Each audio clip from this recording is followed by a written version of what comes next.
أعوذ بالله من الشيطان الرجيم. بسم الله الرحمن الرحيم. يا أيها الذين آمنوا لا تقدموا بين يدي الله ورسوله واتقوا الله إن الله سميع عليم.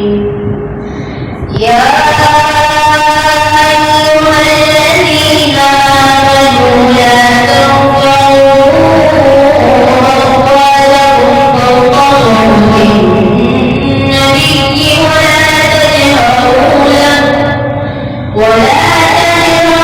له بالقول كجهر بعضكم لبعض أن تحبط أعمالكم وأنتم لا تشعرون.